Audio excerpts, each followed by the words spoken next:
Good morning बच्चों। आज आपकी वर्कशीट नंबर 72, डेट है 24 जनवरी 2022। आज की वर्कशीट में बेटा आपकी चैप्टर 3 भारत में राष्ट्रवाद से ली गई है।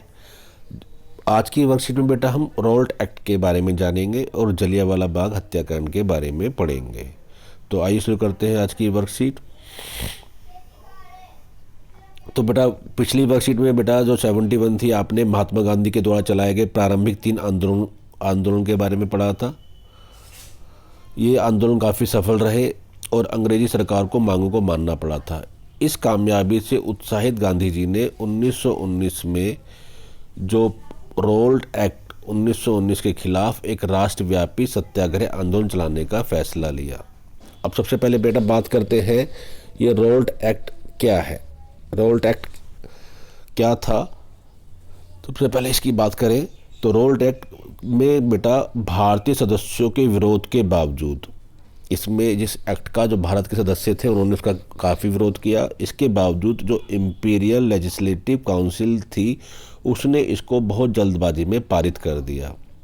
और बेटा इस कानून के द्वारा जो ब्रिटिश सरकार थी उसको एक अधिकार मिल गया कि वह राजनीतिक कैदियों को 2 साल तक बिना मुकदमा चलाए जेल में बंद रखने का अधिकार मिल गया। तो महात्मा गांधी जी को ऐसे अन्यायपूर्ण कानूनों के खिलाफ अहिंसक ढंग से नागरिक अवज्ञा आंदोलन चलाना चाहते थे।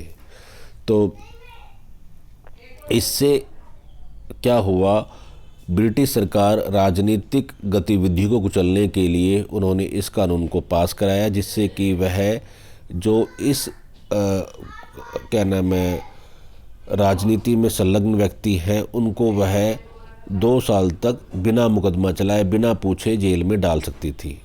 मतलब उनको उठाया और जेल में बंद कर दो 2 साल तक के लिए, कोई भी कानून मुकदमा नहीं, कुछ भी नहीं। तो ये एक अनैतिक, एक अन्यायपूर्ण कानून था, एक दमनात्मक कानून था। तो इसके खिलाफ महात्मा गांधी जी एक नागरिक अवज्ञा आंदोलन चाहते थे और इसके लिए 6 अप्रैल को हड़ताल होना शुरू हो गई थी। अब इसमें क्या क्या घटनाएं घटती हैं इस कानून के बाद, तो इस कानून में बेटा आप देखेंगे सबसे पहले जो घटना हुई हमारी, ये देखेंगे 6 अप्रैल 1919 को हड़ताल का आह्वान किया गया, हड़ताल शुरू की गई। विभिन्न शहरों में रैली जुलूसों का आयोजन किया गया। रेलवे वर्कशॉप में जो काम करते थे वो लोग हड़ताल पर चले गए, दुकानें लोगों ने बंद कर दी। इस व्यापक जन उभार से चिंतित अंग्रेजों ने राष्ट्रवादियों पर दमन शुरू कर दिया। अमृतसर में बहुत सारे जो स्थानीय नेता थे, जो लोग रैली निकाल रहे थे, जुलूस कर रहे थे, हड़ताल का नेतृत्व कर रहे थे, उन लोगों को हिरासत में ले लिया गया। गांधी जी को दिल्ली में प्रवेश करने पर पाबंदी लगा दी गई कि गांधी जी प्रवेश ना कर सके उनको। इसके बाद बेटा 10 अप्रैल 1919 को होता क्या है कि पुलिस ने अमृतसर में एक शांतिपूर्ण जुलूस पर गोली चला दी। एक जुलूस जा रहा था थाने के सामने से शांतिपूर्ण तरीके से, तो वहाँ पर पुलिस वालों ने उस जुलूस पर गोली चला दी। इसमें बहुत सारे लोग मारे गए और कई लोग घायल हुए। तो इसके बाद लोगों में इसका बहुत गुस्सा आया और इसके बाद लोगों ने क्या करा, बैंकों, डाकखानों और रेलवे स्टेशनों पर हमला करने लगे।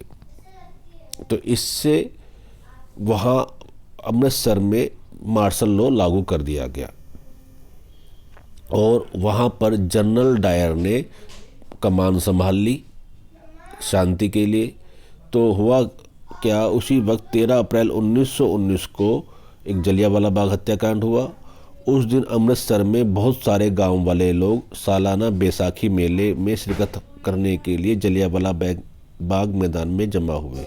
तो बेटा क्या हुआ, जो जलियांवाला बाग जो था वहाँ पर हर साल बैसाखी का मेले का आयोजन होता था। लोग बैसाखी का मेला बनाने के लिए जलियांवाला बाग में जाते थे और उन लोगों को पता नहीं था कि शहर में मार्शल लॉ लागू कर दिया गया है। काफ़ी लोग तो सरकार द्वारा लागू किए गए दमनकारी कानून का विरोध प्रकट करने के लिए एकत्रित हुए। यह मैदान चारों तरफ से बंद था। शहर के बाहर होने के कारण वहां जुटे लोगों को यह पता नहीं था कि इलाके में मार्शल लॉ लागू कर दिया जा चुका है। जनरल डायर को जब पता लगा तो वह हथियारबंद सैनिकों के साथ जलियांवाला बाग पहुंचा और जाते ही उसने मैदान के बाहर निकलने के सारे रास्ते बंद कर दिए और इसके बाद उनके सिपाहियों ने भीड़ पर अंधाधुंध गोलियां चला दी, जिसमें सैकड़ों लोग मारे गए।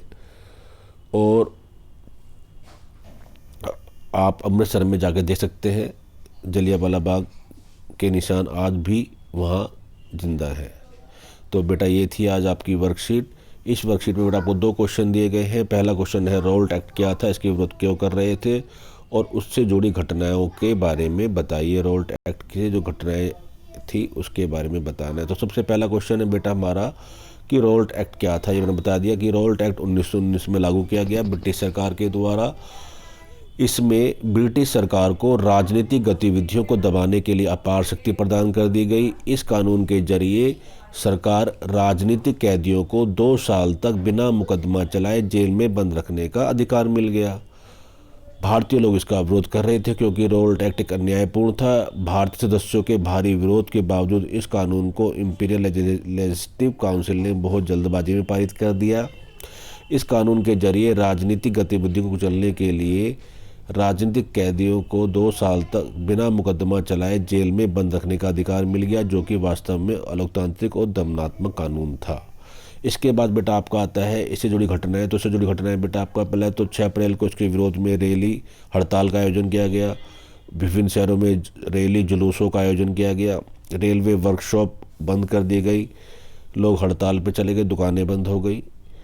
अंग्रेजों ने राष्ट्रवादियों का दमन शुरू कर दिया। अमृतसर में बहुत सारे स्थानीय नेताओं को हिरासत में लेना शुरू कर दिया और गांधी जी का दिल्ली में प्रवेश पर पाबंदी लगा दी। 10 अप्रैल 1919 को एक शांतिपूर्ण जुलूस जो कि जा रहा था उस पर पुलिस ने गोली चला दी। इसके बाद लोगों का गुस्सा फूटा और उन्होंने बैंकों, डाकखानों और रेलवे स्टेशनों पर हमला करना शुरू कर दिया, जिस कारण से वहाँ पर मार्शल लॉ लागू कर दिया गया। और 13 अप्रैल 1919 को जलियांवाला बाग हत्याकांड हुआ, जो आपने ऊपर पढ़ ही लिया है। तो ये थी बेटा आज आपकी वर्कशीट। इसको पढ़िए, समझिए, करिए। धन्यवाद।